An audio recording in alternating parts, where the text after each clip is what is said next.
कर लेते हैं, हाँ, स्टार्ट करते हैं। स्टार्ट तो कर लेते हैं हाँ, तो और सबसे पहले एक जय क्विक जिनेंद्र। इंट्रोडक्शन। ठीक है।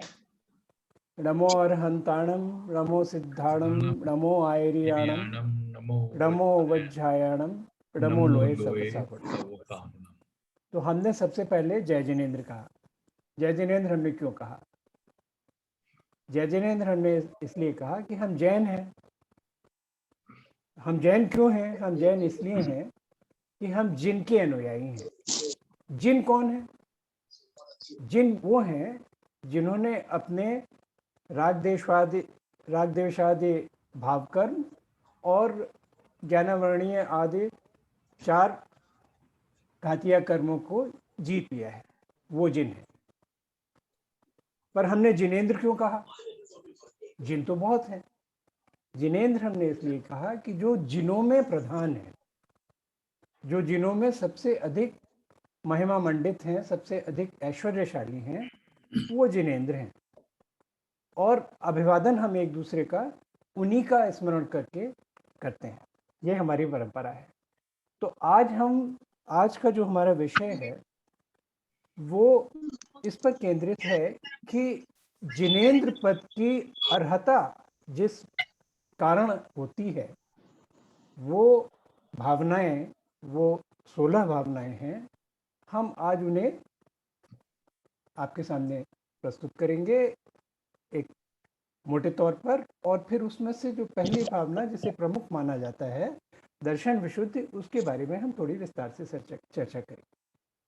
तो यानी आज का जो हमारा टॉपिक है वो हो गया कि जिनेंद्र अर्थात तीर्थंकर, अरहंत, उनकी प्रकृति के बंध के लिए कारणभूत भावनाएं, इनमें से पहली भावना दर्शन विशुद्धि भावना। तो ये तो आज का विषय रहा। तो जैसा कि अभी हमने कहा कि जिनेंद्र या अरहंत ये पर्यायवाची शब्द हैं। तो अभी आप मंगलाचरण पर विचार करें। मंगलाचरण में क्या होता है? मंगलाचरण में ये I am being asked to seek permission to record. I don't think I am. हाँ, तो मंगलाचरण में हम 5 परमेष्ठियों को नमस्कार करते हैं। परमेष्ठि का मतलब जो सबसे ऊंचे पद पर स्थित हैं। तो हमारे जैन धर्म के जो 5 स्तंभ हैं, उनको हम इसमें नमस्कार करते हैं, और इस आशा से और इस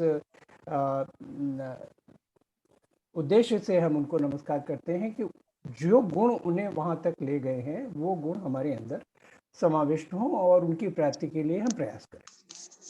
तो सबसे पहले हम क्या कहते हैं? सबसे पहले हम नमो अरहंता, यानी अरहंतों को हम नमस्कार करते हैं। अरहंत, जैसे हमने बताया कि 8 द्रव्य कर्म होते हैं। 8 द्रव्य कर्म में 4 कर्म घातीय कर्म कहलाते हैं, जो आत्मा को बाधित करते हैं, जो आत्मा के स्वरूप को प्राप्त करने में अड़चन डालते हैं। ज्ञानावर्णीय, दर्शनावर्णीय, मोहनीय और अंतराय। और बाकी 4 कर्म और हैं जो कि जब तक ये प्राण रहते हैं तब तक वो हमारे साथ चलते हैं। वो अघातिया कर्म करते हैं, उनसे बाधा नहीं पहुंचती है स्वरूप को प्राप्त करने। यानी कम से कम ये जो 4 गुण हैं, उससे जो 4 कर्म हैं, उनसे जो बाधित कर्म हैं, वो हमारी आत्मा के स्वरूप के बीच में रोड़ा अटकाते हैं। तो दूसरे स्थान पर हम सिद्धों को नमस्कार करते हैं। सिद्ध कौन है? सिद्ध वो हैं कि जिन्होंने अपने सभी 8 कर्मों का नाश कर दिया है, और जो भाव कर्म है, राग द्वेष आदि भाव कर्म है, उनका भी नाश कर दिया है। और जो नो कर्म है, यानी वो उनसे भी ऊपर उठ गए हैं, शरीर से भी मुक्त हो गए हैं, पूर्णतया मुक्त हैं। तो जितने जिनेंद्र हैं, जिनको हम सबसे पहले नमस्कार करते हैं, अरहंत, वो भी बाद में जब उनका कार्य पूरा हो जाता है, जो उनका तीर्थ है वो पूरा हो जाता है, तो वो भी फिर सिद्ध पद को प्राप्त करते हैं। तो अब प्रश्न ये उठता है कि जब जिनेंद्र की भी अंतिम परिणति सिद्ध रूप में ही है, तो उसको हम पहले नमस्कार क्यों नहीं? यानी सबसे पहले हम जिनेंद्र को नमस्कार करते हैं। तो तब हमें ये देखना पड़ेगा कि ऐसा कौन सा गुण है जिसके कारण हम सिद्धों से पहले उनका स्मरण करते हैं। वो उनका, अगर हम देखें कि क्या उनके एसेंशियल क्वालिफिकेशन है, क्या उनके लक्षण हैं, तो उनके 3 लक्षण होते हैं। वो सर्वज्ञ हैं, वो वीतरागी हैं और वो हितोपदेशी हैं। तो वीतरागता और सर्वज्ञता, ये गुण तो सभी जिनों में पाए जाते हैं। जिन्होंने अपने 4 घातीय कर्मों का नाश कर दिया है, उनके ये 4 गुण प्रकट हो जाते हैं सबके। लेकिन जो हितोपदेशिता है, वो लक्षण, वो गुण सर्वाधिक पाया जाता है तो अरहंतों में पाया जाता है। और चूंकि हम अपना कल्याण करना चाहते हैं, तो हम सबसे पहले उनका स्मरण करते हैं, उनका अभिवादन करते हैं, उनका वंदन करते हैं कि जिनके उपदेशों से हमें वो संबल मिला है, हमें वो मीन्स मिले हैं कि हम अपना कल्याण कर सकें। तो आज हम जो भी कुछ सीखते हैं, जो हम स्वाध्याय कर रहे हैं इस समूह में, उसके लिए हमें जो प्राप्त हुई है जिनवाणी, वो परंपरा से हम ट्रेस कर सकते हैं कि वो महावीर भगवान से आई है और हम उनके तीर्थ में रहते हैं। तीर्थ किसको कहते हैं? तीर्थ कहते हैं, अगर तीर्थ की परिभाषा हम देखें तो शब्द कल्प में तीर्थ की परिभाषा दी गई है कि जहाँ, जिससे हम इस संसार महार्णव को पार कर सकते हैं, जिसकी सहायता से, वो तीर्थ है। शाब्दिक अर्थ तीर्थ का होता है घाट या सेतु, पुल, और लाक्षणिक अर्थ होता है कि गुरु और धर्म। तो जो तीर्थ का प्रवर्तन करते हैं वो तीर्थंकर होते हैं। तो अंतिम तीर्थंकर इस अवसरपणी काल के भगवान महावीर हैं और अभी हम उनके तीर्थ में रह रहे हैं। उन्होंने जो प्रवर्तित किया, या इसे क्या Section of the UNESCO conference, a resolution to celebrate World Heritage Day was passed on April 18th every year. Will you please, Vipul, will you please mute everyone else? मैं अंकल म्यूट कर रहा हूँ, फिर एक बार अपने आप को unmute कर लीजिएगा। हाँ ठीक है।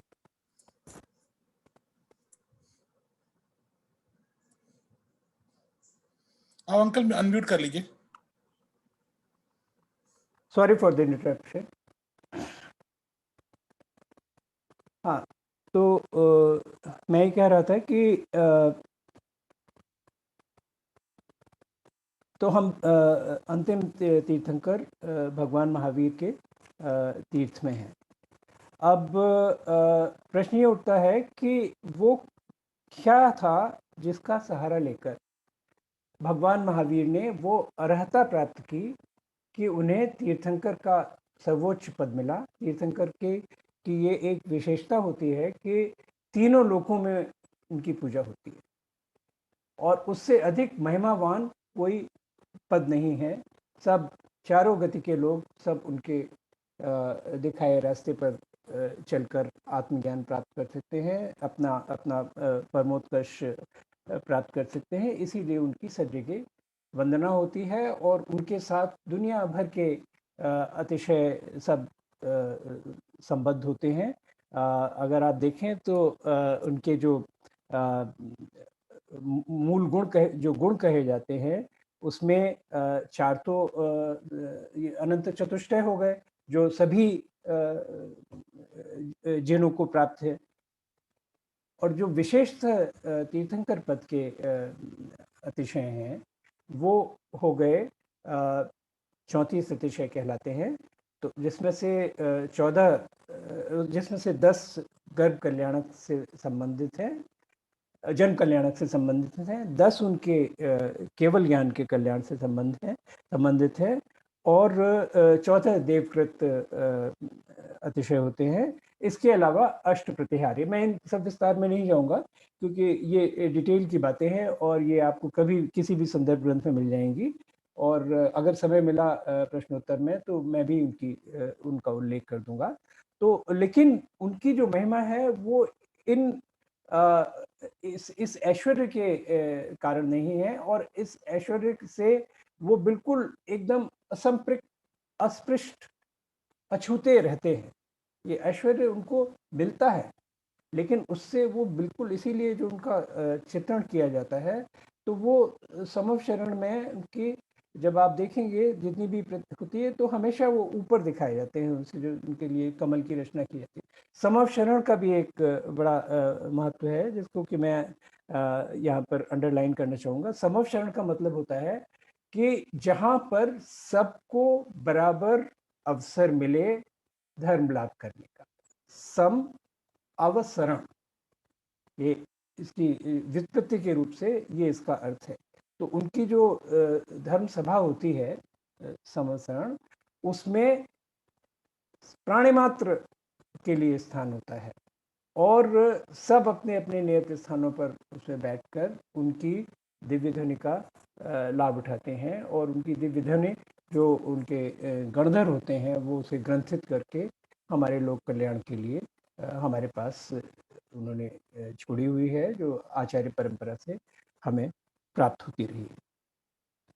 तो इसके पीछे भावना क्या होती है उनकी? उसके पीछे भावना उनकी होती है कि सबका कल्याण हो, सबका प्राण मात्र का कल्याण हो। और इस भावना के मूल में क्या है? इस भावना के मूल में ये है कि आत्म कल्याण के साथ साथ जो हमारा जीव तत्व है, वही जीव तत्व सब में पाया जाता है। तो जितने भी प्राणी हैं सबके अंदर जीव तत्व तो वही है। तो जब इस प्रकार की आत्मदृष्टि आ जाती है कि जहाँ वही आत्म तत्व सब प्राणियों के अंदर दिखाई देने लगे, और उनके कल्याण के लिए भी आपके मन में उतनी ही उत्कंठा हो जाए जितनी आत्म कल्याण के लिए है, तब वो इस प्रकार की विशुद्धता होती है कि जिसमें कि तीर्थंकर प्रकृति का बंध हो सकता है। तो ये तो रही एक तीर्थंकर की भावना, यानी तीर्थंकर के पद की अर्हता के लिए आवश्यक लोक कल्याण की भावना, जिससे प्रेरित होकर फिर उनकी वो दिव्य ध्वनि खिलती है और जिसका ग्रंथन करके जिनवाणी का संकलन होता है। तो अगर हम इसे कुछ पॉइंट्स के रूप में निरूपित करना चाहें जो अभी तक हमने कहा, तो ये हुआ कि तीर्थंकरों के द्वारा मुक्ति साधना, और जो हम सब कुछ देखते हैं क्योंकि वो सर्वज्ञ हैं, तो प्रकृति के विभिन्न रहस्यों की इनकी सबकी व्याख्या होती है, और उनके उपदेश से हम जीवन को सरस और सार्थक बनाते हैं। व्यक्ति की सत्ता और स्वतंत्रता और सह अस्तित्व, इस सब की हमें शिक्षा मिलती है, इसके सिद्धांत का प्रतिपादन होता है। हम अपने पुरुषार्थ से अपने परमात्म तत्व को कैसे प्राप्त कर सकते हैं, ये निरूपण करते हैं वो। और जैसे कि अब बताया ना, तीर्थ का मतलब हुआ घाट या पुल, जहाँ से हम संसार के सागर को पार कर सकते हैं। तो हर एक तीर्थंकर की एक श्रृंखला, यानी तीर्थंकरों की एक श्रृंखला है।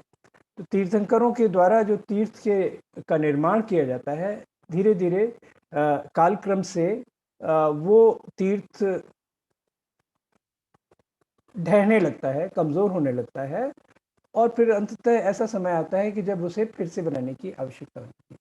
तो कोई भी तीर्थंकर अपने पूर्ववर्ती से भिन्न कोई सिद्धांत का प्रतिपादन नहीं करते हैं, लेकिन जो अपना समय है उसके अनुकूल उसी की फिर से व्याख्या करके, पुनर्व्याख्या करके हमारे सामने रखते हैं और इस तरह से नए तीर्थ का, नए घाट का निर्माण होता है, नए पुल का निर्माण होता है। तो आत्मोपकार के साथ साथ लोकोपकार और स्वयं को जीतकर अन्यों को भी आत्म विजय का मार्ग बताते हैं ये वीतरागी, सर्वज्ञ और हितोपदेशी युग पुरुष। पर ये जो अर्हता प्राप्त होती है इस पद तक पहुंचने की, ये एकदम अचानक नहीं आ जाती है कि आपने ऐसी भावना की और तुरंत तीर्थंकर पद की अर्हता होगी। अगर ऐसा होता तो अनंतानंत तीर्थंकर हो जाते, हुए होंगे अनंतानंत, इतने लंबे अनादिकाल से अगर आप देखें तो हुए होंगे, लेकिन एक उत्सर्पिणी और एक अवसर्पिणी में 24-24 तीर्थंकरों की परंपरा रही सिद्धांत तक। तो यानी कम से कम हमारी कर्मभूमि की अगर हम बात करें तो अब इसमें यह है कि कैसे इस यानी इतनी विशुद्धि इसके अंदर आनी चाहिए, चिंतन के, तत्व चिंतन के, सम्यक दर्शन की इतनी विशुद्धि हो और लोक कल्याण की इतनी उत्कट भावना हो, उसको धीरे धीरे ही परफेक्ट किया जाता है। तो अगर महावीर स्वामी का हम प्रसंग लें तो जिन लोगों ने महावीर स्वामी के पूर्व भवों की कथा पढ़ी है वो इसे आसानी से रिकॉल कर लेंगे कि भगवान ऋषभ देव के काल में पुरुरवा भील के उनके भव से ये आत्मविशुद्धि प्राप्त करने की प्रक्रिया प्रारंभ हुई और बहुत बाद में ऊपर नीचे उतार चढ़ाव उनके भवों में आते रहे, कभी ऊपर जा रहे हैं, कभी नीचे जा रहे हैं, नरकों में भी गए। ऐश्वर्य की जो पराकाष्ठा हो सकती है, चक्रवर्ती पद का वैभव भी उन्होंने लिया, देखा धात की खंड में, प्रेमित्र चक्रवर्ती के भव में, त्रिपृष्ठ नारायण का भी पद उन्हें प्राप्त हुआ और स्वर्ग में भी एक से एक बढ़कर उन्होंने सुख भोगे, नरकों में भी गए, तिर्यंश गति में भी सिंह की कथा आप लोगों ने सुनी होगी। फिर अंततः जब वो नंद के भव में पहुंचे तो तब उन्होंने मुनिवृत्त धारण करके एक शुद्ध केवली के पादमूल में, जिनका नाम प्रोष्ठिल था, उनके पादमूल में उन्होंने तीर्थंकर प्रकृति का बंध किया। और तीर्थंकर प्रकृति के बंध की ये सिद्धांत है कि उसके तीसरे भव में अवश्य तीर्थंकर पद की प्राप्ति होती है, पर जब ये बंध परफेक्ट हो जाता है। और उसके बाद फिर वहाँ से अपना मरणोपरांत वो अच्युतेंद्र हुए अच्युत स्वर्ग में, और फिर इसके जब चौथा काल अपने अंतिम चरण में था तो तब उन्होंने वर्धमान महावीर के रूप में, वर्धमान के रूप में जन्म लिया और फिर केवल ज्ञान प्राप्त करके अपना तीर्थ प्रारंभ किया। और उन्हीं के तीर्थ में, उन्हीं के शासन में आज हम लोग यहाँ पर बैठे हैं। तो ये तो रहा तीर्थंकर प्रकृति के बंध के बारे में, और महावीर भगवान के उपदेशों की भी बात कर ली जाए यहाँ तो उनका जो मूल उपदेश है तो 4 सिद्धांतों की में हम उसको कह सकते हैं, अहिंसावाद, कर्मवाद, साम्यवाद और स्यादवाद। तो इससे उन्होंने हमें करुणा, पुरुषार्थ, समानता और विवेकजन्य सहिष्णुता का को मानवीय आचरण का आधार बनाने का निर्देश दिया। अब हम थोड़ी बात कर ले दर्शन विशुद्धि की। जैसा मैंने कहा था कि दृश्य की निर्मलता ये तो हुआ सम्यक दर्शन, और सम्यक दर्शन की निर्मलता ये हुई दर्शन विशुद्धि। तो यानी अर्थ इसका मतलब क्या हुआ कि जो विभिन्न प्रकार के दूषण हैं, मल हैं, उनसे रहित सम्यक दर्शन है, उसको हम दर्शन विशुद्धि का नाम देते हैं। अब दूषण किस तरह के होते हैं सम्यक दर्शन में? दूषण कौन से संभव है। तो इसमें बहुत सारी आपको वो मिल जाएंगे, यानी अगर आप देखें आगम में तो भांति भांति से इनकी गणना की जाती है। और जैसे मैंने शुरू में कहा था कि आचार्यों का आशय ये होता है कि जो शिष्यगण हैं वो अपनी दृष्टि के अनुसार, अपनी योग्यता के अनुसार, अपनी क्षमता के अनुसार, अपनी रुचि के अनुसार समझ जाए कथ्य को। तो इसीलिए कहीं पर आपको एक संख्या बताई जाएगी कि इतने दूषण हैं, कहीं पर उससे बड़ी संख्या बताई जाएगी, कहीं और भी बड़ी की जाएगी, और उसके फिर और भेद विभेद करके उनकी संख्या बढ़ सकती है। और आपको इसमें ओवरलैप भी मिलेगा, क्योंकि जहाँ भी एलैबोरेशन होता है बहुत ज़्यादा, वहाँ ओवरलैप की संभावना हो जाती है। तो अब जैसे कि हम इसके दूषणों की बात कर लें, तो एक ही सोर्स से मैं आपको बताऊंगा। जो हमारे सर्वमान्य आचार्य हैं दिगंबर परंपरा के आचार्य कुंद कुंद, तो उन्होंने एक जगह 25 दोष गिनाए हैं। तो एक मैं आपके सामने एक गाथा प्रस्तुत करता हूँ। भय विसण मल विभज्य संसार शरीर भोग ऋमिण्णो अठ गुणज्ञ समग्गो दंसण शुद्धो कुपंच गुरु भक्तो। तो इसमें इसका अर्थ हुआ कि भय, जो दर्शन विशुद्धि के मार्ग पर चल रहा है उसको भय नहीं होंगे। 7 प्रकार के भय होते हैं। 7 प्रकार के भय होते हैं। इहलोक का भय, यानी इस जगत में जो दुनिया भर के आपको कष्ट हो सकते हैं उनसे भयभीत रहते हैं लोग। परलोक का भय, यहाँ से जाएंगे कहाँ जाएंगे, वहाँ पर क्या किस प्रकार के कष्ट मिलेंगे, परलोक का भय। फिर तीसरा भय होता है आरक्षा का, कि हम यहाँ बिल्कुल आरक्षित हैं, तरह तरह के खतरे हमारे सामने हैं, कोई हमारी मदद नहीं करने वाला है, जो कि एक्चुअली सही भी है बात। तो ये आरक्षा का भय होता है। अगुप्ति का भय, अगुप्ति का मतलब ये हुआ कि मन वचन और काय की दुष्प्रवृत्तियों को रोक न पाने का भय, वो अगुप्ति हो गया। मरण, मरण का तो स्पष्ट है, सभी लोग इससे पीड़ित रहते हैं कि मरण की संभावना से, विशेष करके इस महामारी के काल में। वेदना, ये छठा भय हुआ। और 7वां भय होता है आकस्मिक, कि कोई दुर्घटना हो जाए जिसके बारे में आप सोच नहीं सकते, किसी भी समय दुर्घटना उपस्थित हो सकती है। तो ये 7 प्रकार के भय हो गए। फिर दूसरा आया व्यसन, सप्त व्यसन। हम सब जानते हैं सप्त व्यसन क्या है। द्यूत, स्तेय, मांस भक्षण, मद्यपान, वेश्यागमन, परस्त्री सेवन और स्तेय, चोरी। ये 7 व्यसन हो गए, इनसे दूर होना चाहिए। फिर मल एक शब्द का इस्तेमाल किया गया है। तो मल और जो सम्यक दर्शन के 8 अंग होते हैं वो एक दूसरे के विलोम है, परस्पर विरोधी हैं। तो जो अंग हैं उनका अभाव मल है। 8, तो 8 अंग कौन से हैं ये तो हम जानते हैं, है ना। निशंकित, निष्कांठित, निर्विचिकित्सा, अमूढ़ दृष्टि, उपगूहन, स्थितिकरण, मार्ग प्रभावना और प्रवचन वात्सल्य, और इनका अभाव मल हो जाता है। तो जैसे शंका, कांक्षा, विचिकित्सा, मूढ़ दृष्टि, अनुपगूहन, अस्थितिकरण, अप्रभावना और अवात्सल्य, तो ये हो गया मल। तो मल विविज्य यानी मल से रहित। और एक और फिर बहुत आवश्यक इसका गुण है कि संसार शरीर भोग ऋमिण्णो, ये संसार, ये हमारा शरीर और हमारे विषय भोग, इनसे अनासक्त ये होना चाहिए। दर्शन विशुद्धि के लिए ये आवश्यक है।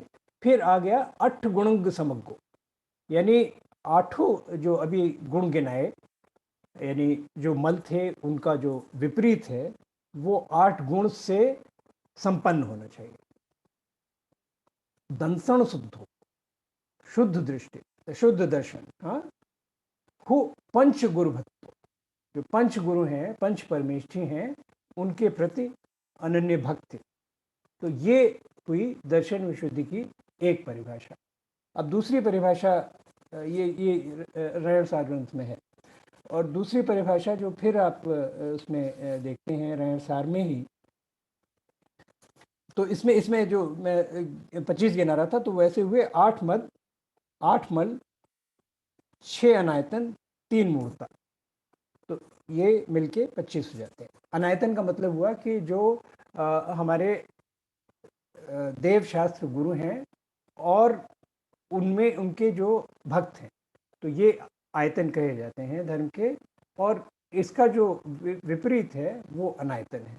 तो उन अनायतों के प्रति हम उनसे उनसे हम विरक्त रहे। तो ये तो हुए हमारे 25 गुरु।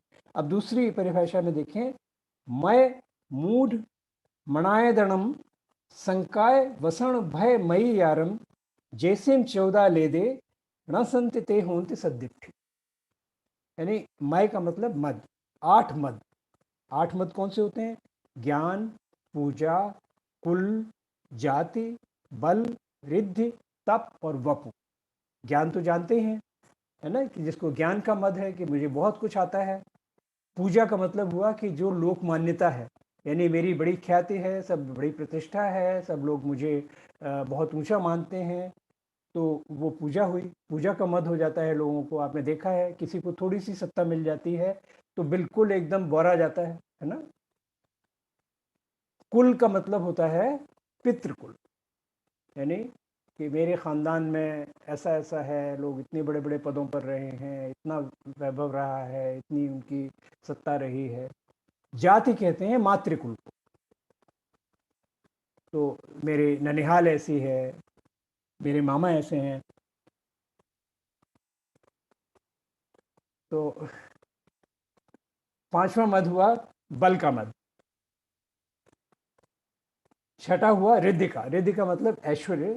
7वां तप का। इसका भी लोगों को बड़ा मद होता है, मैंने इतना लंबा उपवास किया, मैंने ऐसी साधना की, मैं ऐसा स्वाध्याय करता हूँ, तो ये तप का मद होता है। और वप का मतलब हुआ अपने शारीरिक सौंदर्य का, यानी शारीरिक सौंदर्य, उसका गठन, उसकी चाल, ये सब सारा वक्त। ये तो 8 प्रकार के मद हो गए, तो इनसे रहित होना चाहिए। 6 अनायतनों की हमने बात कर ली, कुदेव, कुगुरु और कुशास्त्र या कुधर्म और उनके भक्त, उन्हें मानने वाले। तो ये हो गया संकाय। फिर आ गया वसण। वसण हम चर्चा कर चुके हैं, 7 व्यसनों की। 7 भयों की भी चर्चा कर चुके हैं, अगला भय है। और फिर आ गया 5 अतिचार, अय्यार। अय्यार का मतलब अतिचार। तो अतिचार क्या है? यहाँ पर आप देखेंगे कि जो 5 अतिचार सम्यक दर्शन के बताए गए हैं, उसमें फिर शंका, कांक्षा, विचिकित्सा, ये पहले 3 जो इसमें बताए वो 3 मलों में भी आते हैं। तो ये ओवरलैप यहाँ पर है जिसके बारे में मैं बताना चाह रहा था। और संख्या में भी यहाँ पर भेद हो गया। और 2 जो बचे अतिचार वो हैं अन्यदृष्ट प्रशंसा और अन्यदृष्ट संस्था। तो यानी जो दूसरे मत हैं तो उसकी प्रशंसा करना और उसका स्तमन करना, ये 2 और अतिचार हो गए। तो इस प्रकार अगर आप देखें तो 8 मद, 3 मूर्ता 11, 6 अनायतन 17, 8 शंकादि दोष 25, 7 व्यसन 32, 7 भय 39 और 5 अतिचार 44।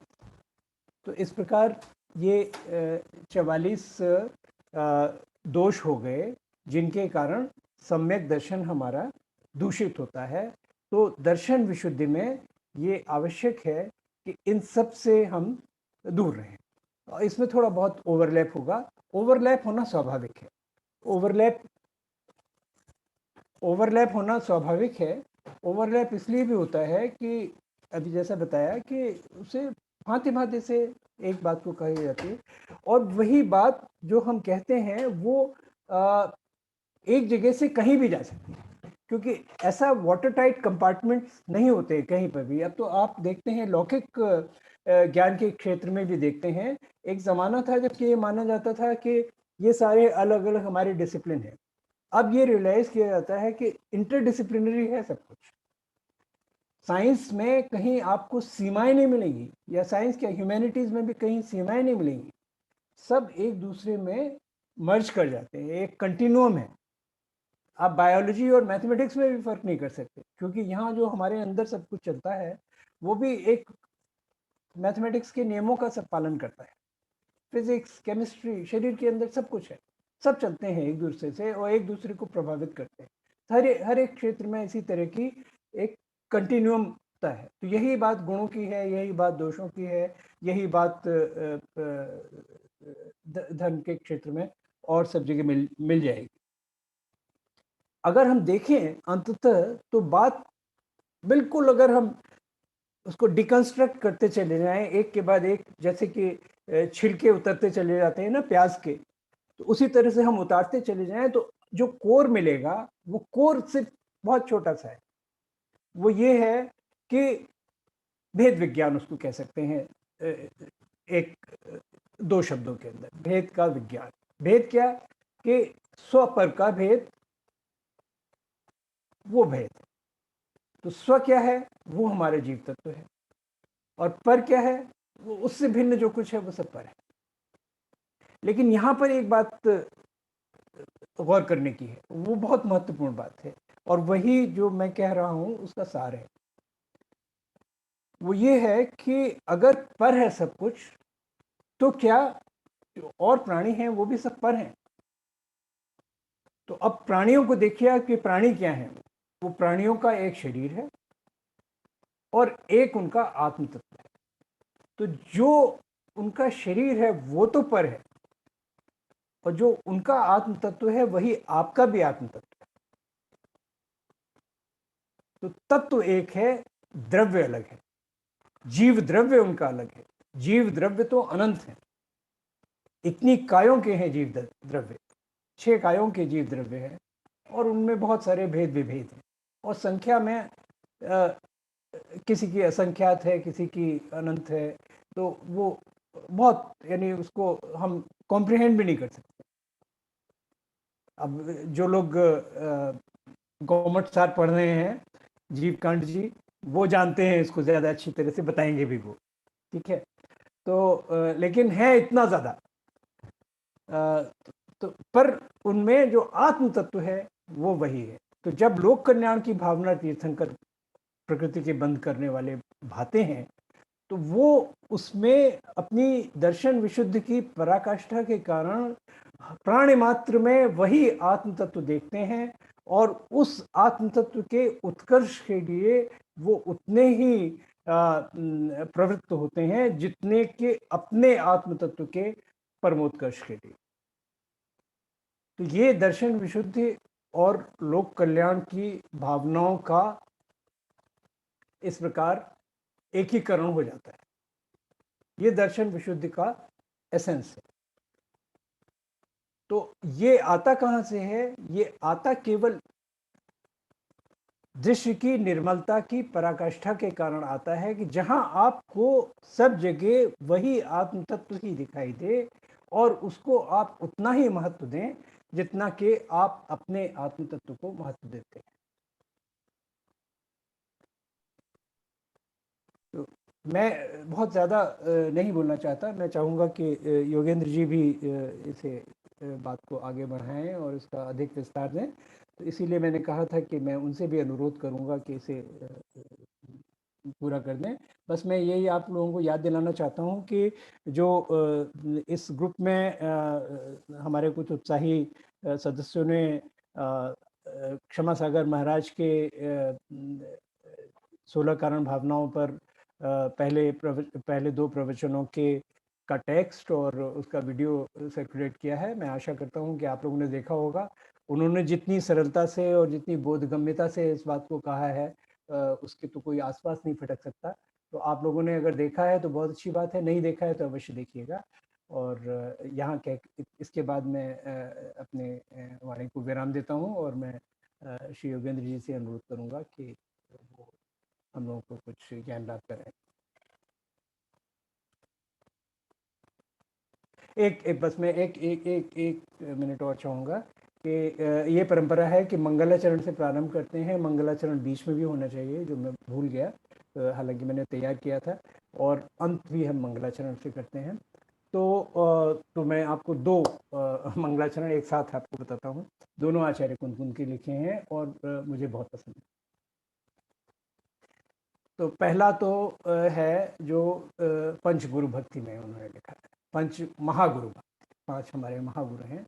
बहुत बहुत सुंदर है, आप सुनेंगे। वो बहुत गेय भी है। मेरे पास स्वर नहीं है तो इसलिए मैं उसको गाता तो नहीं, लेकिन आपको मैं सुनाता हूँ। घण घाय कम महणा, घण घाय कम महणा, तिह्वण वरभव कमल मत्तंडा, अर्हा अनंतनाणी, अणुवम सोखा जयंतु जय। घण घाय, घने सघन घातिया कर्मों का महणा, नाश करने वाले। घण घाय कम महणा, तिह्वण वर भव कमल मत्तंडा, तीनों भुवनों के, तीनों लोकों के जो श्रेष्ठ भव्य जन हैं, कमल रूप, कमल के समान, उनके लिए मार्तंड सूर्य, जैसे सूर्य को देखकर कमल प्रफुल्लित हो जाता है, इसी तरह से तीनों लोक में जितने श्रेष्ठ भव्य जन हैं, जिन्हें देखकर हर्षित हो जाते हैं, वो ऐसे अरहंत का सारे सब बहुवचन में है ये, क्योंकि सभी को एक साथ नमस्कार किया जा रहा है। घण घाय कम महणा, तिह्वण वर भव कमल मत्तंडा, अर्हा अनंत नाणी। ऐसे अरहंत देव जो अनंत ज्ञान के धारक हैं, अणुवम सोखा, अनुपम सौख्य है जिनका, वो जयंतु जय, जग में जयवंत हो। ये पंचगुरु भक्ति की का पहला पद है। फिर उसमें बाद में और महागुरुओं की वंदना की गई है। पंचास्तिकाय ग्रंथ के प्रारंभ में उन्होंने दूसरा एक मंगलाचरण कहा किया है। इंद्र से वंदियाणम, 100 इंद्र, दिगंबर परंपरा में 100 इंद्रों की कल्पना की गई है, जिसमें से देव गति के 98 इंद्र होते हैं विभिन्न स्वर्गों के, एक मनुष्यों का इंद्र यानी चक्रवर्ती, और एक तिर्यंशों का इंद्र सिंह। तो इस तरह से ये नारकियों के तो इंद्र होते नहीं, तो ये 4 गतियों के में से 3 गतियों के 100 इंद्र होते हैं। इंद्र स वंदयाणम, इंद्र जो शत इंद्रों से वंदित हैं उनके लिए इंद्र से वंदयाणम। फिर यहाँ पर लोक कल्याण की बात कही जाती है। तिह्वण हिद महुर विशद वक्काणम, जिनके वचन त्रिभुवन के हित के लिए हैं, मधुर हैं और विशद हैं, विस्तार से जिन्होंने सब व्याख्या की है, उनके लिए। अंतातीत गुणानम, जिनके गुण अनंत हैं, अंत अतीत, अंत के भी ऊपर हैं, अंतातीत गुणानम, रमोजिणानम, उन जिनों को नमस्कार हो। जिद भवानम, जिन्होंने भवों के आवागमन के चक्र को जीत लिया है, समाप्त कर दिया है, उनको नमस्कार। तो ये आचार्य कुंद की 2 मंगलाचरणों के साथ मैं अपने कथ्य को समाप्त करता हूँ। धन्यवाद।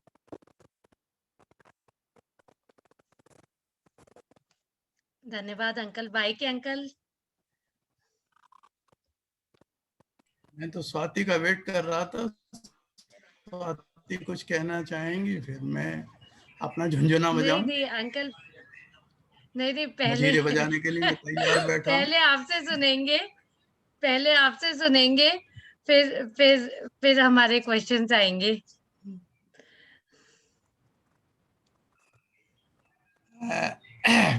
पहली चीज तो ये कि मैं कमल भाई की तारीफ कर नहीं सकता, वरना सब लोग बोलेंगे कि अंधा वांटे रेवड़ी अपने अपने को दे। तो तो इसके लिए मैं तारीफ तो नहीं करूंगा, पर एक पॉइंट मुझे बहुत अच्छा लगा कि 16 कारण भावना का जस्टिफिकेशन इन्होंने जो अनंत भगवान को पहले रख के बोला, वो अच्छा लगा।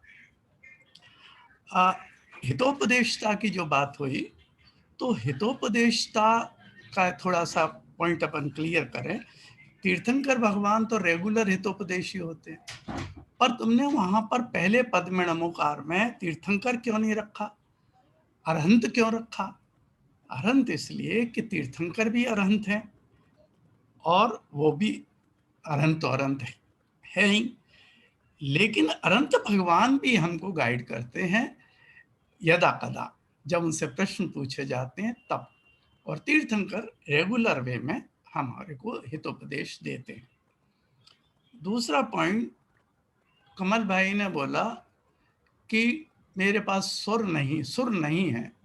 मेरा सजेशन ये है कि तुम्हारे काउंटर पार्ट के पास बड़ा अच्छा सुर है और उसके पास सरस्वती भी है, संस्कृत की विद्वान है, तो उसको बगल में बैठा लिया करो, जब सुर वाला मामला आए तो उसे कौन मार दिया और अपने वो सुर शुरू हो जाएगी और सब लोग बड़े खुश होंगे।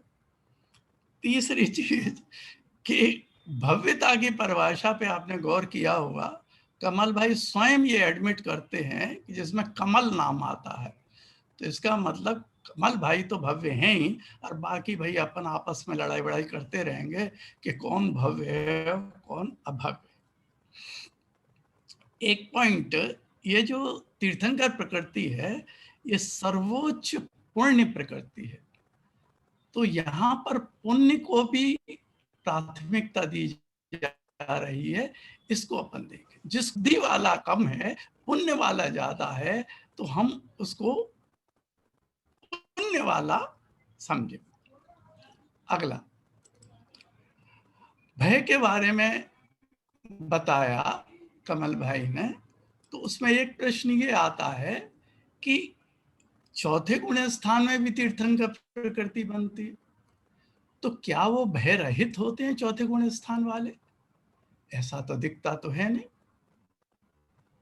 और इसमें एक चीज और क्लियर करें कि विद्यासागर जी महाराज पंचम काल में भी तीर्थंकर प्रकृति बंद के लिए दरवाजे खुले रखते हैं, और उनका लॉजिक ये है कि सिर्फ एक आचार्य भगवान ने पादमूल के लिए कहा है, बाकी सब आचार्य पुराने आचार्य साइलेंट हैं। इसका मतलब अपने लिए ये मार्जिन है कि तीर्थंकर प्रकृति बंध सकती है।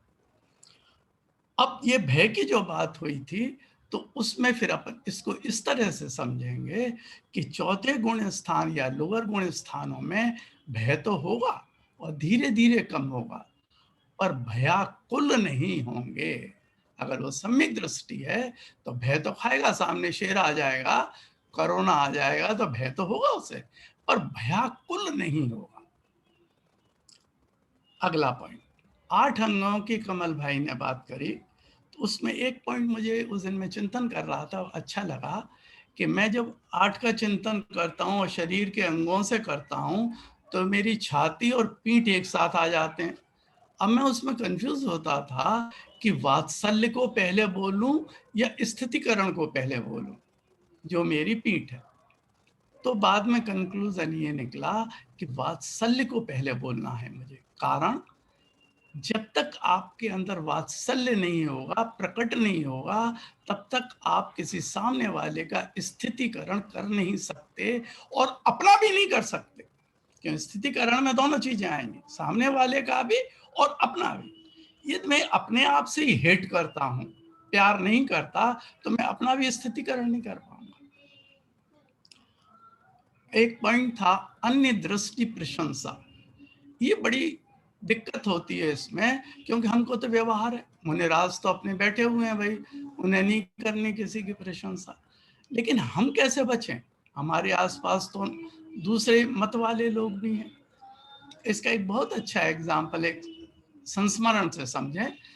आचार्य श्री का कोई पंचकल्याणक चल रहा था, उसमें दूसरे मत वाले वॉलंटियर्स आए, उन्होंने बहुत अच्छा काम किया, बड़े सब लोग प्रभावित हुए।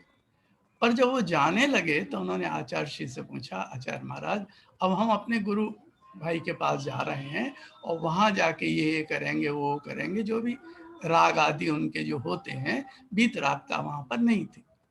अब आचार्य जी फिक्स में करें क्या, प्रशंसा करें, उनको आशीर्वाद दें या नहीं दें? तो चुप। उन्होंने दोबारा निवेदन किया, आचार्य महाराज हमको आशीर्वाद दीजिए कि हम वो काम कर सकें। तब आचार्य महाराज ने बोला, मेरा आशीर्वाद है वहां जाके तुम लोगों की मांस मदिरा छुड़वाना, बस बात खत्म हो गई। तो इस तरह से अपन अन्य दृष्टि प्रशंसा से बच भी सकते हैं और सामने वाला बुरा न माने, इसका भी अपन प्रिकॉशन ले। एक कमल भाई ने बड़ा अच्छा पॉइंट दिया, तत्व तो हमारी सब आत्माओं का एक है पर द्रव्य अलग है। अब इसमें हम अलग को अलग माने और कैसे अपने आप, तो उसकी स्टेजेस बताई हैं गुरुजनों ने। नंबर 1, पहले अचेतन को अपन से अलग करें या उसे दूर माने, जो इजीएस्ट है अचेतन। चेतन को दूर मानना बड़ा मुश्किल। उसके बाद जब अपना अभ्यास जम जाए तब अपन अचेतन पे आए, चेतन पे आए, और चेतन में भी बाहर के सर्किल से अंदर आना शुरू करें। ये नहीं कि मैं अपने बेटे को ही पराया मानूंगा, पहले जो मेरा सर्किल है, बाह्य सर्किल, उसको थोड़ा सा पर मानना शुरू करूं, बिहेव करना शुरू करूं, और अंत में अपने क्लोजेस्ट सर्किल के अंदर आऊं और उसे पर मानूं। अब बाकी लोगों के कोई प्रश्न हो, कुछ हो तो अपन बात करें। जय जिनेंद्र। जय Jinendra uncle, Jai Jinendra. Thank you so much Kamal uncle and YK uncle. बहुत ही एनलाइटनिंग सेशन रहा, थोड़ा सा हैवी भी है। तो I hope we all will gradually get up the ladder. तो उसके लिए अंकल एक मेरा रिक्वेस्ट था कि कमल अंकल, जो आपने जैसे काफी सारी टर्मिनोलॉजीज यूज की इसमें, नॉट टर्मिनोलॉजीज बट जैसे आपने 8 मूर्ता और 8 मद 6 अनायतन ये सब बताए, तो if it is possible and we can deliberate on it, if it is possible कि एटलीस्ट फॉर अ वीक और 10 days जब आपके पास टाइम हो, आप ग्रुप में ये डाल दीजिए कि 7 अनायतन ये हैं, so that people in the group can learn a little bit about these things, or in any way, because presentation भी नहीं थी, and means I think ये सब is the base for people to understand and then move forward in these 16 कारण भावना। तो एक ही बिल्कुल, point। मैंने पहले शुरू में ही कह दिया था कि ये जो इसकी प्रेजेंटेशन के लिए मेरे पास माइंड स्पेस नहीं था, मेरी क्षमता नहीं थी उस समय, क्योंकि मैं इतना फिट नहीं महसूस कर रहा था। मैं करूँगा ये, और आप लोगों के साथ शेयर करूँगा इसके जितने मेन पॉइंट्स हैं। अभी कुछ और भी चीज़ें रह गई हैं जिनको कि मैं डेवलप करना चाह रहा था, लेकिन समय हो गया था, इसलिए मैंने सोचा कि मैं इसमें पार्टिसिपेटिव सेशन रखूं, तो उन चीज़ों को बाद में कर सकते हैं। हम एक काम और भी कर सकते हैं कि हम सर्कुलेट कर दें ये सब सारी चीज़ें, और फिर उसके बाद एक सेशन और हो जाए इसमें। ऐसा कोई Absolutely, वो नहीं है, क्योंकि कंप्रेस करने की इतनी हमारे पास कोई बाध्यता नहीं है, और फिर उसमें डिस्कशन हो ज़्यादा पार्टिसिपेटिव, तो उनके इर्द गिर्द उसके बारे में बात कर सकते हैं। एक पॉइंट जो मैं ये चाहता था डेवलप करना, वो ये था कि कैसे मैं इनकी इंटरकनेक्टेडनेस आपको दिखाऊं, कि आप 16 भावनाओं का ये जो समूह है, हमने उनकी भी चर्चा नहीं की, उनका नाम तक नहीं लिया, वो हम ले सकते हैं, और हम ये देख सकते हैं कि कैसे ये एक दूसरे से कनेक्टेड है, क्योंकि मूल सिद्धांत जो है उनके बारे में तो हमने चर्चा कर ली है ना, कि हमारा एक 4 मैंने जो सिद्धांत बताए, अहिंसावाद, कर्मवाद, साम्यवाद और स्यादवाद, तो इनसे हम देखेंगे कि इनसे हमारे जो योग हैं, जो 3 हमारी प्रवृत्तियां होती हैं, मन की, वचन की, काया की, उनमें कैसे शुद्धता आती है। तो इसमें जो हमारे मनोयोग की जो शुद्धता है, वो किससे आती है? वो आती है अनेकांतवाद से, है ना।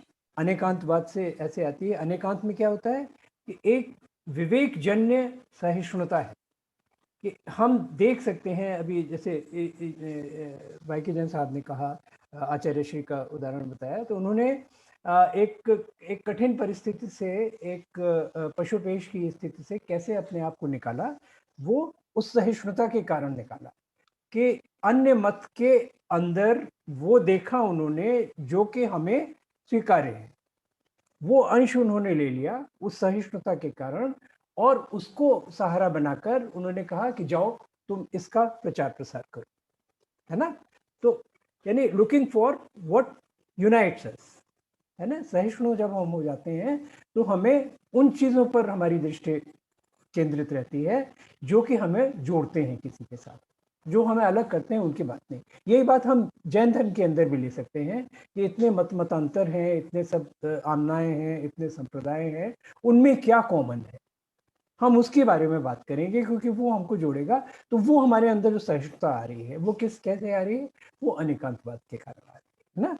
अच्छा, और फिर कर्मवाद क्या करता है हमें, कर्मवाद हमें प्रेरित करता है पुरुषार्थ के लिए कि हम विशुद्धि के लिए उत्तरोत्तर विशुद्धि के लिए प्रयासरत रहें। तीर्थंकर प्रकृति का बंध होता है न होता है वो की बात नहीं है, क्योंकि एक हमें इसका वो भी नहीं करना है कि हमारा लक्ष्य ये है कि हमें तीर्थंकर बनना है। हमारा लक्ष्य ये है कि जिन गुणों के कारण तीर्थंकर प्रकृति का बंध हुआ पहले और होगा भविष्य में और हो रहा है इस कारण, उन गुणों को जितना हम अपने अंदर समाविष्ट कर सकें वो हम करें। परिणाम जो भी हो, परिणाम उसका अच्छा ही होगा। तीर्थंकर बने या न बने, परिणाम तो अच्छा ही होगा। इष्टोपदेश का एक बड़ा सुंदर इसमें उपदेश है, यत्र भावः शिवम दत्ते द्यौक्य दूरवर्तिनी यो नयत्याशु गव्युतिम क्रोशार्धे किम ससीदति। यानी कि जहां जिस भाव से शिव पद की प्राप्ति होती है, तीर्थंकर पद की प्राप्ति होती है, तो उस भाव से स्वर्ग कितना दूर रह जाता है। स्वर्ग तो पास ही है, वो तो इजीली अटेनेबल है। और स्वर्ग इसलिए नहीं कि स्वर्ग में सुख मिलते हैं, स्वर्ग इसलिए कि वो एक हमें एक तरह का वेटिंग रूम है कि जहां पर हम और आगे बढ़ने के लिए उपकरण जुटा सकें, है ना। अगर हम वहां जाकर भोग विलास में लिप्त हो गए तो अवनति होगी, लेकिन वहां जाकर हम अपनी शुद्धता अगर बनाए रहे और उनसे अनासक्त रहे तो फिर हम आगे के लिए और पुण्य प्रकृति का बंद करेंगे, है ना। तो फिर दूसरी लाइन बहुत महत्वपूर्ण है, यो नैत्याशु गव्युतिम। गव्युत कहते हैं 2 कोस को, 2 योजन, हाँ 2 कोस को, 2 कोस का गव्युत होता है। तो जो एक भार को 2 कोस तक ले जा सकता है, आशु कैसे, आशु सहजता से ले जा सकता है, क्रोशार्धे किम सीदति, उसे आधा कोस चलने में क्या तकलीफ होगी क्या तकलीफ, है ना, कोई तकलीफ नहीं होगी। तो ये बहुत इंटरेस्टिंग श्लोक है, ये हम लोग इष्टोपदेश की सीरीज में कर चुके हैं पहले।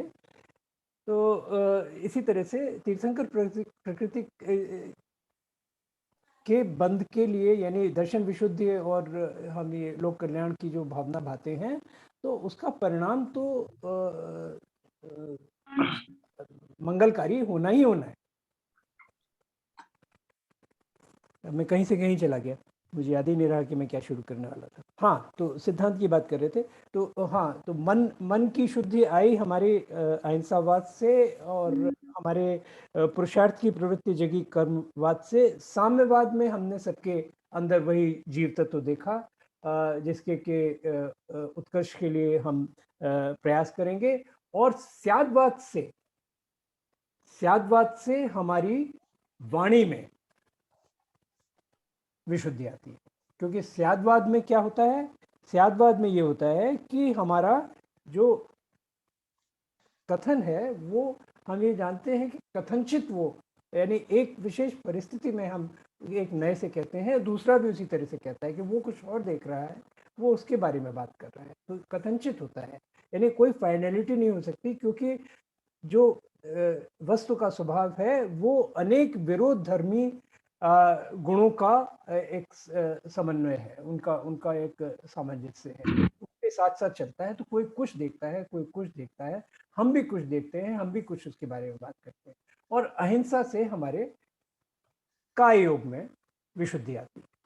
तो इन सब चीज़ों से इस तरह से महावीर के जो हमारे 4 सिद्धांत हुए, इन सिद्धांतों से हमें अपनी सभी मन, वचन, काय के योगों में विशुद्धता लाने का अवसर प्राप्त होता है और लोक कल्याण की भावना से हम अभिप्रेरित होकर आगे बढ़ते हैं। Thank you, Uncle. तो Uncle, definitely we will have a subsequent session और यही इंट्रोडक्शन और इसमें जो भी रह गया है वो I think in the next session we can do and तो that would be great and we can deliberate means जैसे भी आप सजेस्ट करेंगे but it would be great. In fact ये सेशन में तो हमने स्टार्ट किया और ये तो केवल इंट्रोडक्शन ही है क्योंकि हमने तो आप लोगों को भी इंट्रोड्यूस नहीं किया, uncle Kamal uncle, Y K uncle in the starting तो ये रह गया। But I just want to mention before we move on to the questions and there are questions in the chat, before we move on, I just want to say, given it is the first session in the series and there are some new people, so Genin is a group of Gen professionals and we are connected through WhatsApp. अगर आप में से कोई connected नहीं है तो you can just drop your number over the chat or let any of us know and we can add you on the group. So you will get information about subsequent sessions thereafter. So ये है। और इसके अलावा एक और है कि इसमें while Kamal uncle and YK uncle are our mentors and we had the privilege of having the first session from them, but normally subsequent sessions are done by the participants in the group only. The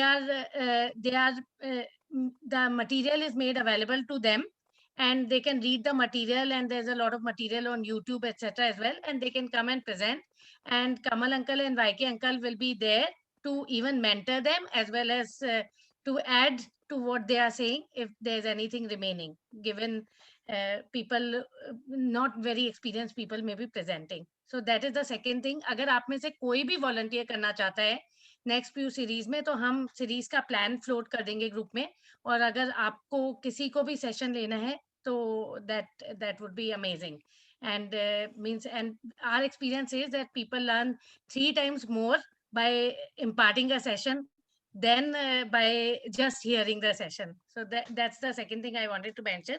और उसके अलावा now anyways the house is open to questions, so जिसके भी questions हैं, I saw Vijay uncle's ask for the question in the chat box, so over to you.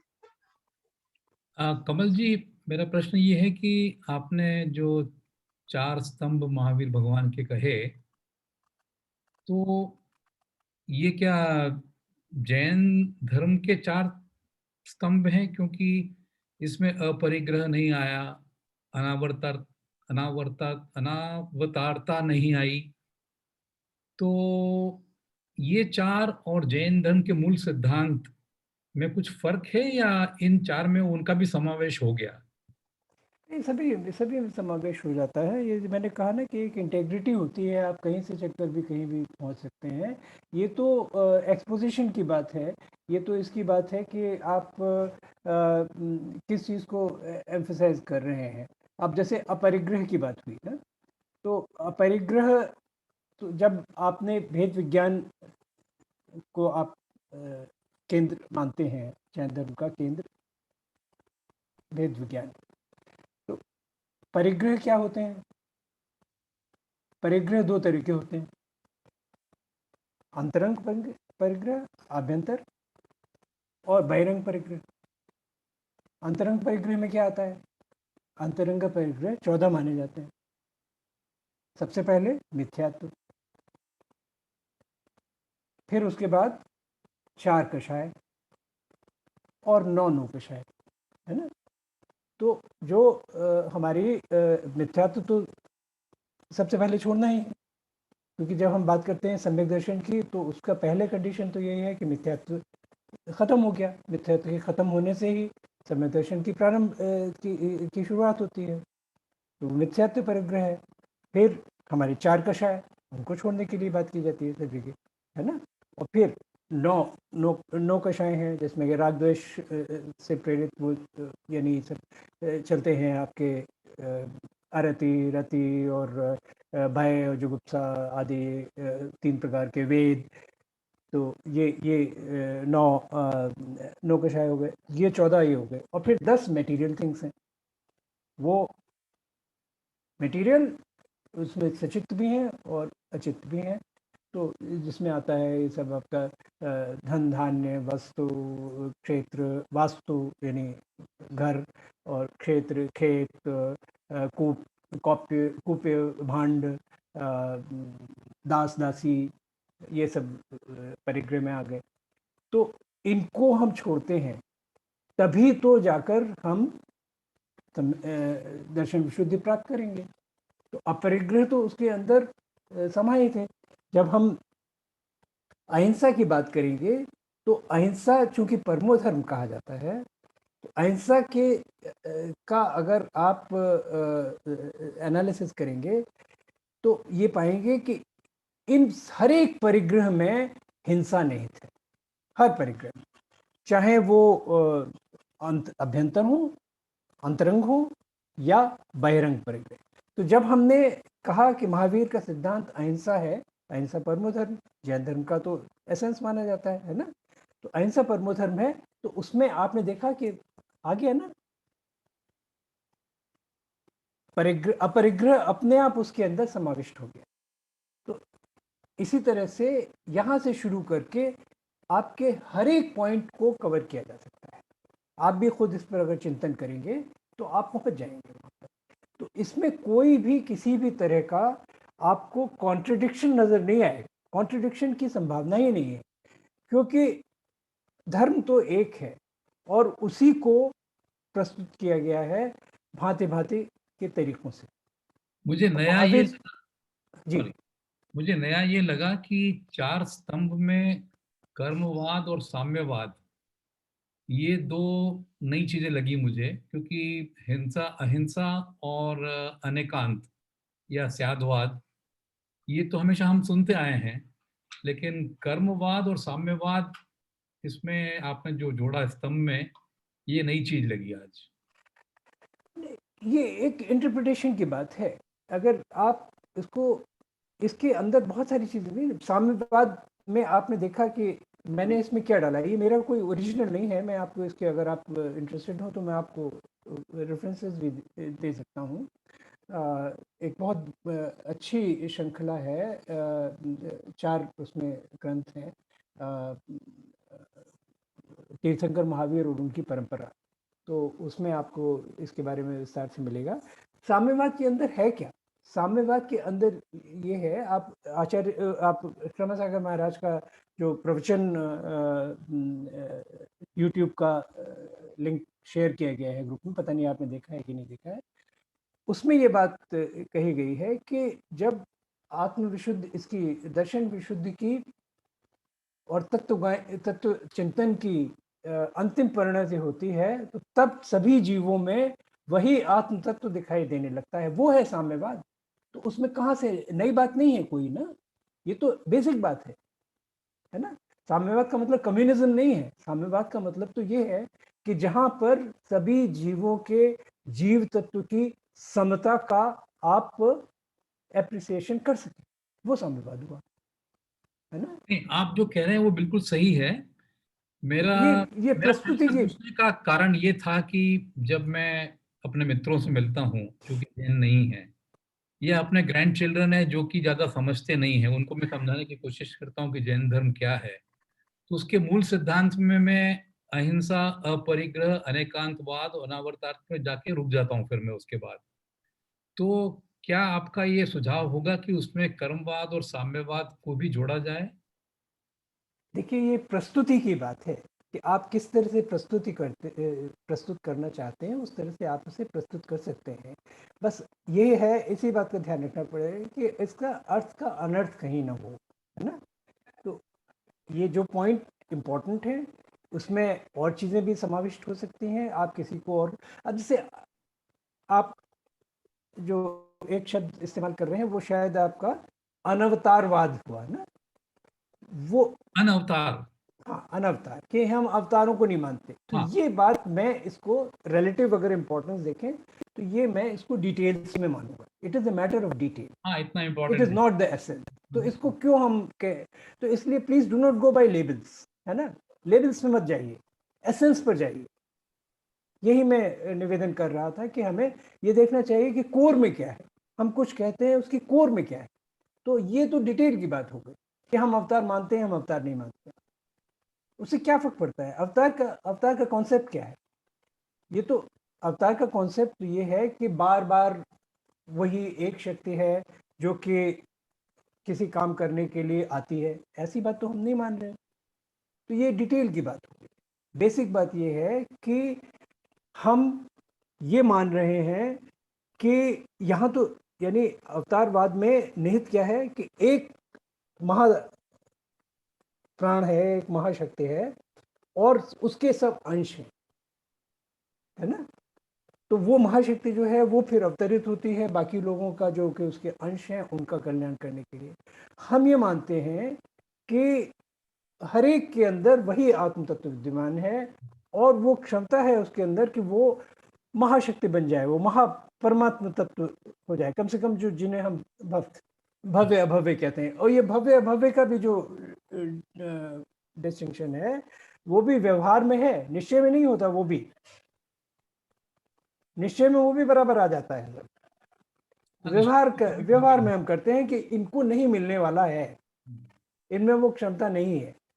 निश्चय की दृष्टि से देखें तो वो भी विद्यमान नहीं है, वो अंतर भी नहीं। तो मतलब ये है कि जो आत्म तत्व है वो तो सब में बराबर है। जिन लोगों ने उसके जितने विरोधी तत्व थे उनसे मुक्ति पाली, वो फिर परमात्मा तत्व में पहुंच गए, परमात्मा की उनको अवस्था प्राप्त की। तो ये है।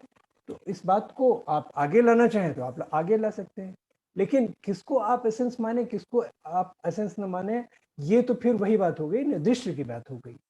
ये हमारे फिर वही स्यादवाद की बात आ गई और फिर वो अनेकांतवाद की बात आ गई। किसको हम आगे इंपॉर्टेंस दे रहे हैं? आप देखेंगे कि कभी किसी को देते हैं, कभी किसी को देते हैं, कभी किसी को देते हैं। तो ये है कि क्या पर्सपेक्टिव है, उस समय क्या आशय है। नए का मतलब ही ये होता है कि वक्ता के अभिप्राय को जानकर समझना। हाँ। किस अभिप्राय से ये बात कही जाए, मुख्य और गौण अलग अलग है ना। कभी कुछ मुख्य हो जाता है, कभी कुछ गौण हो जाता है, कभी कुछ मुख्य हो जाता है, कभी वो दूसरा जो मुख्य था वो गौण हो गया। किसकी बात की जा रही है, ये देखना पड़ेगा कि आप कहाँ पर स्टैंड करते हैं और जो आपका इंटरलोक्यूटर है वो कहाँ पर रहता है, तब जाकर संवाद होगा। आप दूसरी जगह हैं, वो दूसरी जगह है, संवाद ही नहीं होगा। बिल्कुल सही। क्षमा कीजिएगा मैंने अधिक समय ले लिया, लेकिन बिंदु महत्वपूर्ण था तो इसलिए इस पे थोड़ी चर्चा करना आवश्यक है। Thank you uncle. एक क्वेरी आई थी कि क्या हमें मटेरियल पढ़ना है, एंड तो we just want to clarify कि even because people are new on the group, that even for people who've been attending the sessions in JNN and also were a regular part of Bara Bhavna series, Solar Karan Bhavna was considered to be a little difficult topic, but ये लिया गया क्योंकि मतलब few members believed कि the members on the group are very intelligent, सब में वही आत्म तत्व है, वही ज्ञान है, so why not expose to where we want to reach and do a crash course of the sorts. तो इसलिए हमने ये स्टार्ट किया है। तो मेरा ये सजेशन है कि if you are finding anything difficult, feel free to ask questions around that by asking directly or in chat, because ये टॉपिक सभी के लिए डिफिकल्ट है, लेकिन फिर भी हम लोगों ने लिया क्योंकि बहुत ही इच्छा थी ग्रुप मेंबर्स की कि मतलब उन ऑस्पिशियस स्टेट्स ऑफ माइंड पे कॉन्टेम्पलेट किया जाए जो which leads to तीर्थंकर नाम Karma, and that is why we took this initiative here. So please feel free to ask questions. मैं थोड़ा सा यहाँ डिफर करता हूँ साथी से। मैं समझता हूँ कि ये बहुत सरल एक विषय था, क्योंकि मेरा प्रेजेंटेशन ऐसा हो सकता है, मैंने जो कहा वो ऐसा लगेगा शायद कि ये कठिन हो गया है, ये तो उसका जो दोष है वो मेरा है। आप इसी को आप क्षमा सागर मुनि महाराज की भाषा में सुनिए, अगर वो सीधा सीधा आपके दिमाग दिलो दिमाग में ना उतर जाए तो मैं हार ही मानूंगा, है ना। सुनिए आप उनको प्लीज, जी, रीड इट, मैं कुछ बोलना चाहती हूँ। हाँ अवश्य अवश्य। स्वाति जी ने बताया कि सभी आत्माएं हैं और सभी के पास उतना ही ज्ञान है। ये सोच के आपने ये विषय लिया है, इस बात पे मैं बिल्कुल एग्री करती हूँ, मगर अभी ज्ञान आवरण में है। इसलिए हमें बहुत सी टर्मिनोलॉजी समझ में नहीं आई है, बट हम पूरी कोशिश करेंगे कि आप जो समझा रहे हैं उसका बैकग्राउंड पढ़कर थोड़ा होमवर्क करके आए, ताकि हमारे लिए वो समझना थोड़ा आसान हो। इसी कॉन्टेक्स्ट में मैंने ये लिखा था कि अगर कोई लिटरेचर या कोई ऐसा इसके पहले हम मटेरियल पढ़ सकते हैं जिससे इसको समझने में आसानी हो, तो प्लीज आप ग्रुप पे फॉरवर्ड कर दीजिए। So by the week, I mean next week, हम उसको तैयारी के साथ इस कन्वर्सेशन में बैठेंगे तो ज्यादा अच्छी तरह से इस चीज का लाभ ले पाएंगे। आभा जी, मैं पहले ही निवेदन कर चुका हूं कि वो जो सामग्री है वो पर्याप्त है जितनी भेजी गई है। आप कृपया वो 8-10 जी, पन्ने जो हैं पहले उनके आ, दर्शन विशुद्ध के, क्षमा सागर महाराज के, उसे सुन लें आप। उनका 40 मिनट का वीडियो है, आप उसको देख जी, लें। मैं मेरी निवेदन बात है, करती हूँ कि हाँ मेरे पास एक्चुअली मैं अभी जुड़ी हूँ ग्रुप से, तो जी, ऐसा कोई मटेरियल आया नहीं है। नहीं तो अच्छा आप नहीं, ठीक में वो से हम भेज जिसके भी देंगे, पास है आप रीसेंड कर दीजिए, हाँ रीसेंड कर दें मुझे स्वाति प्लीज। रीसेंड कर दीजिए। हाँ ये डेफिनेटली। स्वाति और विशाल ने ये काम पहले कर दिया है, वो फिर से उनसे अनुरोध करेंगे कि एक बार एक और बार सर्कुलेट आपसे कर अनुरोध दें। है, आप तीनों रीसेंड कर दीजिए। तीनों ग्रुप्स में सर्कुलेट कर दें, उससे बेहतर कुछ नहीं मिलेगा। जी, वैसे बिल्कुल। इसमें इस तरह से मुझे स्वयं अलग यानी एक साथ विस्तार में कहीं नहीं मिला है, और पुस्तकें होंगी निश्चित रूप से। तो मैंने तो जगह जगह से जहाँ से जो मिला वो मैंने पढ़ा है, उसे मैं सबको रेफरेंसेस दे सकता हूँ, पर वो काफ़ी श्रम साध्य होगा आप सबके लिए। सबसे बोधगम्य मुझे जो लगा, सबसे आसान समझने के लिए, वो क्षमा सागर महाराज की प्रस्तुति लगी। उसे आप कृपया पढ़ लें और देख लें। अगर वीडियो के पास आपको वीडियो का माध्यम अधिक प्रभावकर लगता है तो उसे सुन लें। यानी ऑडियो ही है उसमें, वीडियो तो नहीं है उनका, ऑडियो ही है, तो उसे आप देख वो सुन लें। हम भेज देंगे। एक हाँ बुक है क्षमा बिल्कुल। सागर जी महाराज जी की, 16 कारण भावना की। तो जी, बुक के पीडीएफ पेजेस भेज देंगे ग्रुप पे, और लिंक भेज देंगे उनके ऑडियो का, विच इज अ 40-45 मिनट्स प्रवचन।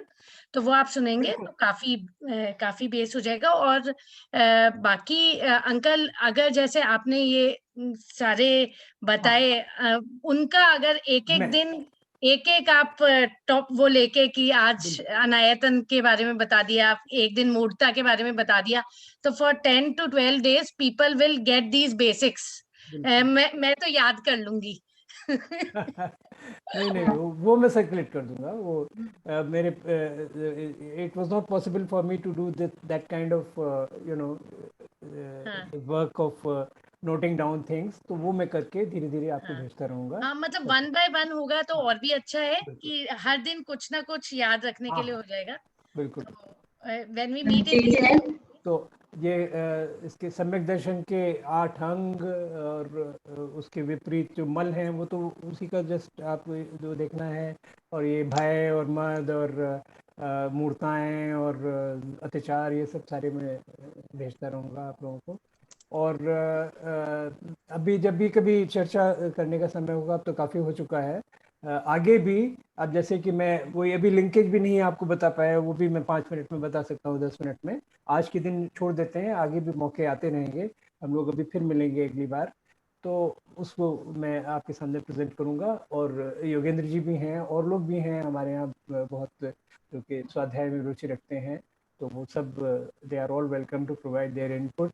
फिर एक और भी हम करेंगे अगले सेशन में कि हम अपने उसमें जीवन में उसको कैसे अप्लाई कर पाते हैं, कितना कर पाए हैं, आगे हमारे क्या उसमें विचार हैं। क्योंकि experience sharing is also one of our key objectives, उससे जिससे कि हम एक दूसरे को प्रेरित कर सकें और एक दूसरे के अनुभवों से स्वयं प्रेरणा प्राप्त कर सकें।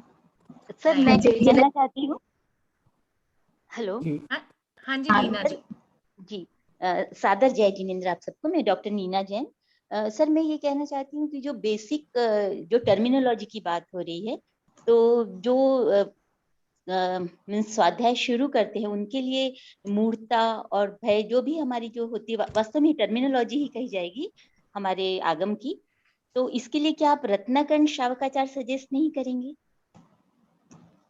रत्नाकरण श्रावकाचार में आपको उल्लेख मिलेगा। बेसिक टर्मिनोलॉजी सारी क्लियर हो जाएगी सर उसमें। हाँ, वो तो सब जी। नहीं यार, एक बड़ी छोटी सी ये पुस्तक है, ये आप देखें तो इसमें पारिभाषिक शब्दकोश है, इसमें हर एक चीज़ आपको मिल जाएगी, काफ़ी कुछ जितना हमारे काम का है वो मिल जाएगा। और ये इसका PDF भी अवेलेबल है। विशाल है ग्रुप में? हाँ अंकल, हाँ मैं हाँ हूँ विशाल, विशाल आपके पास भी है नहीं है? मेरे नहीं। पास अच्छा तो हाँ अच्छा हाँ, आपके नहीं तो बट आपके वी पास कैन हैव नहीं इट पिक्ड एंड देन विपुल आई के कैन पास, हैव इट विपुल के पास है। विपुल PDF है ना इसका? ये अंकल मेरे पास अभी मैंने ध्यान नहीं है, लेकिन मैं ढूंढ लूंगा। एक बार चर्चा हुई थी। हाँ चर्चा हुई थी, मैं डाउनलोड नहीं किया था। अच्छा नहीं, कमल भाई, आपने ये हाँ जो मैत्री संदेश अपने साइट बनाई है, हाँ, उसमें PDF है इसका? और इसकी वो डाला है, अल्फाबेटिकली है, बहुत इजी टू रिकलेक्ट। जैसे अपन को संवर पे ढूंढना है तो सा पे जाएं, वो सारे सा के सब आइटम आ जाएंगे। मैत्री संदेश में पूरी इसकी फोटो कॉपी डाली हुई है, तो उसका मैं एक लिंक एक भेज पेज दूंगा, की। उसका लिंक मैं भेज दूंगा, उसकी वेबसाइट का, मैत्री संदेश का। तो उसमें भी काफ़ी कुछ पारिभाषिक शब्द मिल जाएंगे। तो ये बहुत, अब पता नहीं ये प्रिंट में है कि नहीं है। प्रिंट में ज्ञानोदय विद्यापीठ से छपी थी, क्षमा सागर महाराज का प्रयास है ये भी, उनके हमारे ऊपर बहुत उपकार हैं। तो 2000 में ये मेरे पास 2000 की प्रति है, अब पता नहीं इसके बाद में आप उपलब्ध है कि अंकल नहीं है। इसकी ना एक पिक मुझे नहीं, भेज अभी तो आउट ऑफ प्रिंट है। आउट ऑफ प्रिंट है। अच्छा, एक ये पिक मैं भेज अनुरोध दीजिएगा इसकी, करूंगा। केवल फर्स्ट पेज की पिक। तो हाँ, फिर मैं मैं वहां पे फोन मैं करके मैं मंगवाऊंगी बुक्स। तो मैं योगेंद्र जी से अनुरोध करूंगा कि ये ऐसा प्रयास है कि इसको हमें उसमें मैत्री समूह से फिर से छपवाना चाहिए। ये बहुत उपयोगी है। मैं तो इसके ऊपर इतना हैविली रिलाई करता हूँ कि आप ये मेरे बेड साइड पे रहती है हमेशा। और इसकी एक और ब्यूटी ये है बंधुओं कि मैं अध्याय मंदिर में 2 बार करा चुका हूँ। के बाद 10 मिनट है तो क्या करूं, 2 शब्द पढ़ लिए। 5 मिनट है, 1 शब्द पढ़ लिया। ये उस तरह से बड़ी यूजफुल है कि एक साथ पढ़ने में तो आपको टाइम मिलेगा नहीं, पर एक एक एक एक 2 2 4 4 शब्द अपन करते चले जाए तो इससे टर्मिनोलॉजी समझ में आ जाती है। मुझे इसका लिंक मिल गया अंकल, मैत्री संदेश का। At least link I can forward on the group already, जो आपने कहा ना अभी उसका। हाँ, उसमें फिर अल्फाबेटिकली मिल जाएगा सब। अल्फाबेटिकली है उसमें, बिल्कुल हाँ। बिल्कुल सही कहा। हाँ, नीरज जी का भी एक क्वेश्चन है। क्षमा सागर महाराज का एक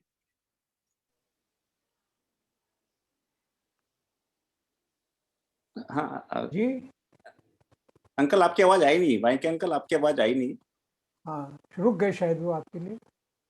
नहीं, आप अंकल आप पहले बोलिए, कोई बात नहीं। मैं तो आपके लिए इनवाइट कर रहा था कि बहुत देर से मैं देख रहा हूँ। नहीं, पहले अपना हैंड नीचे करता हूँ। सबसे पहले तो आप दोनों अंकल का बहुत बहुत धन्यवाद कि आप लोगों का ये आशीर्वाद है और आप लोगों की कृपा है हमारे ऊपर कि हम पढ़ पाते हैं या समझ पाते हैं, वरना तो समय निकालना भी मुश्किल होता है। पर ये सचमुच में बहुत सौभाग्य की बात है हमारे लिए। मेरा एक अंकल आप दोनों से एक सवाल है कि जैसा अपन जानते हैं कि भरत क्षेत्र, ऐरावत क्षेत्र में एक का आधे काल में अपना उत्सर्पणी और अवसर्पणी काल में 24 तीर्थंकर ही होते हैं, और विदेह क्षेत्र में कम से कम 20 और अधिक से अधिक 160 तीर्थंकर एक समय में होते हैं। 170, अच्छा सॉरी, मेरी गिनती गलत हो गई। हाँ, 170। तो अपने आगमों में कहीं ऐसा लिखा हुआ है कि ऐसा अरेंजमेंट ही क्यों है? ये तो योगेंद्र जी का विभाग है।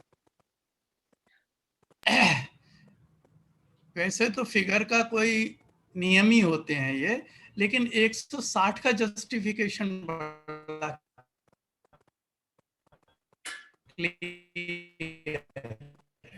आपकी आवाज कट गई अंकल, आप विदेह दोबारा क्षेत्र बोलेंगे हर प्लीज? देश में हाँ जी। हाँ, वैसे तो नंबर जो होते हैं कि 24 ही क्यों होते हैं, आदि आदि, ये एक नियम में माने जाते हैं।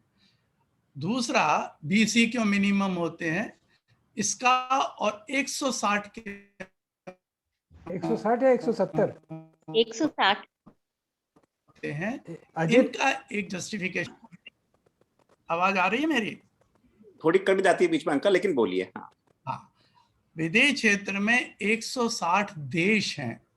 अच्छा, हाँ, तो वहां पर एक देश में 2 तीर्थंकर नहीं हो सकते, है ना?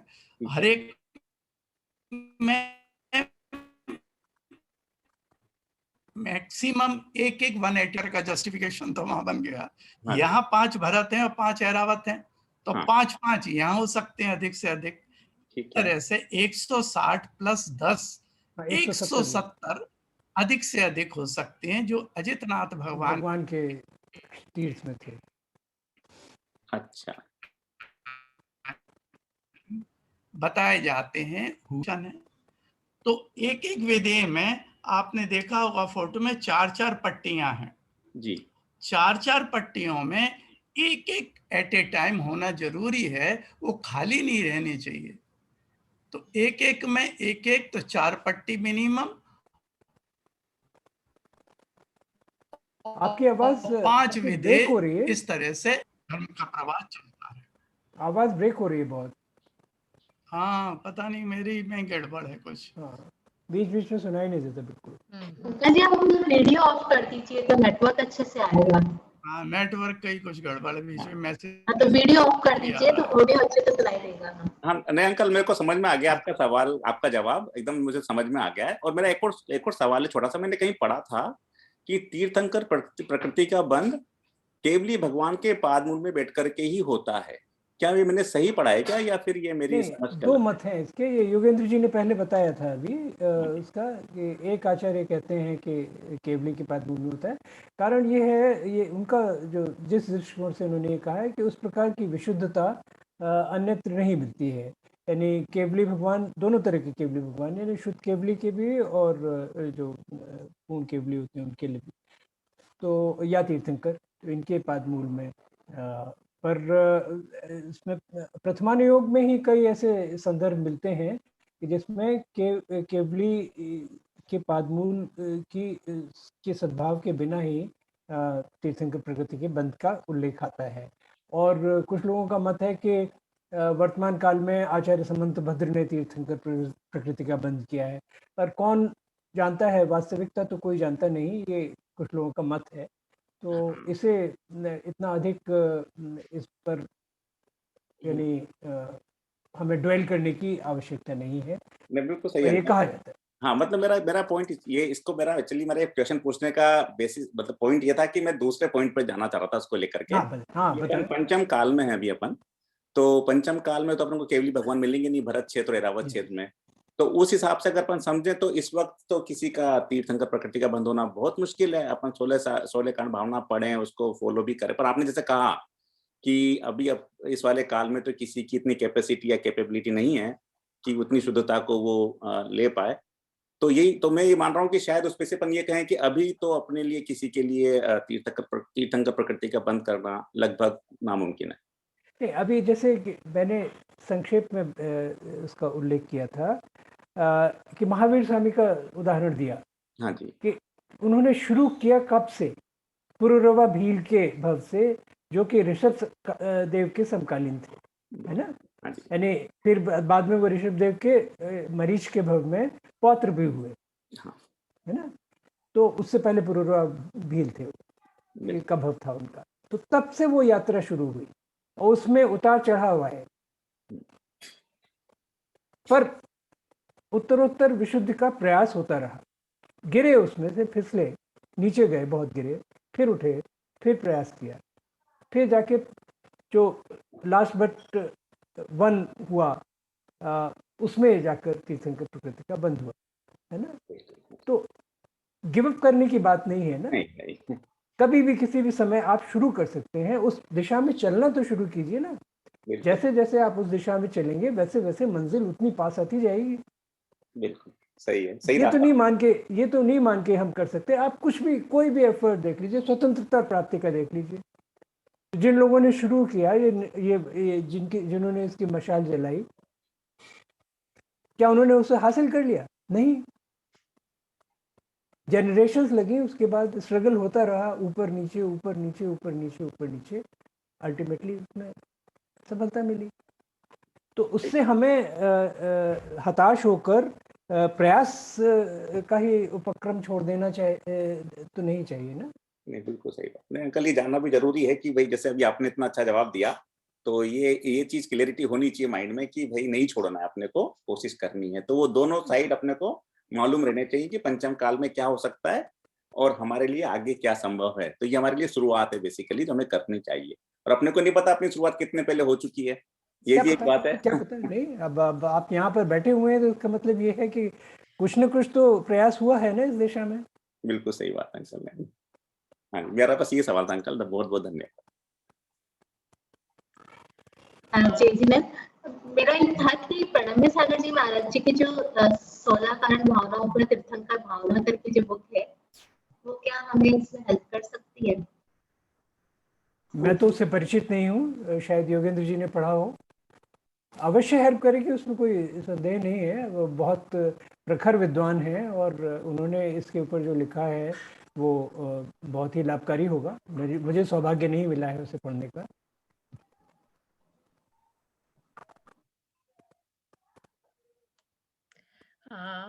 किसी और कोई अगर प्रश्न हो तो फिर बताएं, अन्यथा फिर हम इसे समापन करें। हाँ, टाइम तो 1 hour 30 minutes हो चुके हैं, लेकिन किसी का कोई लास्ट में क्वेश्चंस हैं तो बताइए। नीरज भाई का बस एक पॉइंट मैं थोड़ा और क्लेरिफाई करना चाहूंगा। जी अंकल। नीरज भाई। हाँ जी अंकल, मैं सुन रहा हूं अंकल, बोलिए। आपका एक पॉइंट और। हाँ, 2 मत बताए।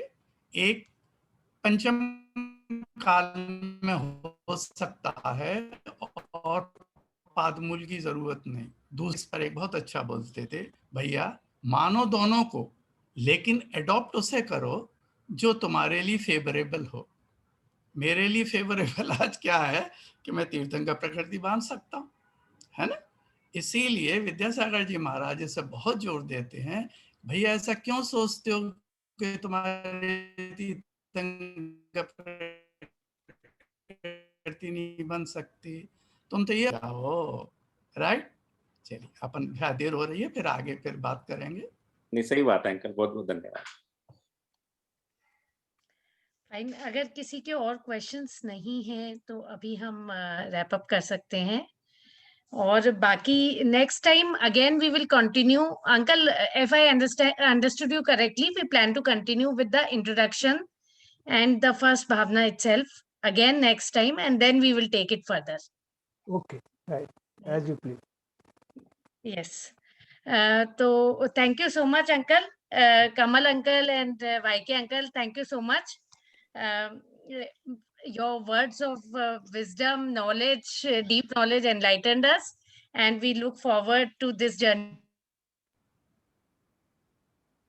of enlightenment in the next few sessions on this. It's a collective effort. It's a collective effort, and we are all equal partners in it. And I am looking forward to listening to all those who will come forward and make their presentations and enrich us in the process. Thank you. Thank you uncle. Thank you so much uncle. जय जिनेंद्र सभी को, जय जिनेंद्र। जय जिनेंद्र सभी को। जय जिनेंद्र। जय जिनेंद्र।